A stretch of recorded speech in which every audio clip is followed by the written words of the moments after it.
பிரியமானவர்களே, இயேசுவின் நாமத்தில் உங்களை வாழ்த்துகிறேன். நல்லா இருக்கிறீங்களா? பின்னால் ஒரு கப்பல் போகுது அப்படின்னு பாக்குறீங்களா? குரூஸ். ஜனங்கள் இந்த டூர் போறாங்கல்ல, கப்பல் டூர். அதுக்கான ஒரு கப்பல். இது கேரளா மாநிலத்துல கொச்சின் கடற்கரை பகுதியிலிருந்து தான் உங்களோடு பேசுகிறேன். இந்த கொச்சின் துறைமுகத்திற்கு இந்த மாதிரி கப்பல்கள் வருகிறது. குரூஸ்ன்னு சொல்லுவாங்க. ஆயிரக்கணக்கான பேர் அதுல டிராவல் பண்ணுவாங்க. சிலர் 5 நாள் 10 நாள்லாம் கப்பல்ல இருப்பாங்க. இது ஊர் சுத்தி காமிக்கிற கப்பல். அது கொச்சின் துறைமுகத்துக்கு அது வந்திருக்கிறது. சரி, இந்த நாள் ஆண்டவர் எனக்கு என்ன வசனம் வச்சிருக்கிறான்னு கேக்குறீங்களா? உபாகமம் 3ஆம் அதிகாரம் 22ஆம் வசனம், உங்கள் தேவனாகிய கர்த்தர் தாமே உங்களுக்காக யுத்தம் பண்ணுவார். நீங்க பயப்படாதுங்க, கர்த்தர் யுத்தம் பண்ணுவார். அதாவது உங்களுக்கு விரோதமாய் சத்துரு வரும்போது எப்படி அவங்களோட போராடுறது, எப்படி யுத்தம் பண்றது, எப்படி உங்களை ஜெயிக்க முடியலாம் என்ன வரும். அப்படிதானே?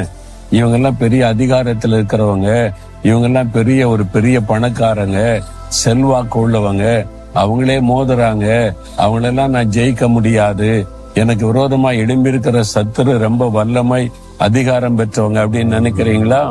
கர்த்தர் உங்களுக்காக யுத்தம் பண்ணுவார். கர்த்தரை மிஞ்சின அதிகாரம் யார்கிட்ட இருக்கு? அவர் வானத்திலும் பூமியில சகல அதிகாரம் உள்ளவர். அவருடைய சேனைக்கு மிஞ்சின சேனை யார்கிட்ட இருக்குது? கோடிக்கணக்கான தேவ தூதர்கள் சேனையா வச்சிருக்கிறார். அதான் சேனைகளின் கர்த்தர் என்று அழைக்கப்படுகிறார். அவர் யுத்தம் பண்ண இறங்குனா தேவ தூதர்கள் கோடிக்கணக்கா இறங்குவாங்க. அவரை ஜெயிக்க யாராலும் முடியாது. அவர் சொல்லுகிறார், நான் உனக்காக யுத்தம் பண்ணுவேன். எதுக்கு நீ பயப்படுகிற? ஆபீஸ்ல பிரச்சனை, வாழ்ற இடத்துல பிரச்சனை, ஊழியத்துல நெருக்கம், பிசினஸ்ல நெருக்கம், போராட்டம், சத்துருக்கள், கண்ணுக்கு தெரியாத சத்துரு பிசாசு வர போராடுகிறான். ஒண்ணு கலங்காருங்க, கர்த்தரை சார்ந்து கொள்ளுங்க.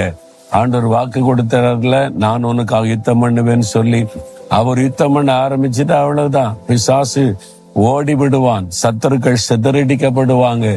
ஒன்று உங்களை மேற்கொள்ள முடியாது. எத்தனையோ யுத்தங்களை நான் பார்த்திருக்கிறேன். தினந்தோறும் யுத்தம் தான், ஆவிக்குரிய யுத்தம்.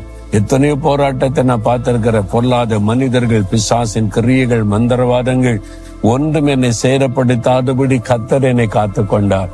எனக்காக ஒரு யுத்தம் பண்ணினார். உங்களுக்காக யுத்தம் பண்ணுவார். இன்றைக்கு ஒரு அற்புதம் நடக்க போகிறது. இன்றைக்கு யுத்தம் பண்ணி உங்களுக்கு ஜெயம் தர போகிறார். இன்றைக்கு ஒரு அற்புத மாற்றத்தை பார்க்க போறீங்க. விசுவாசிக்கிறீங்களா?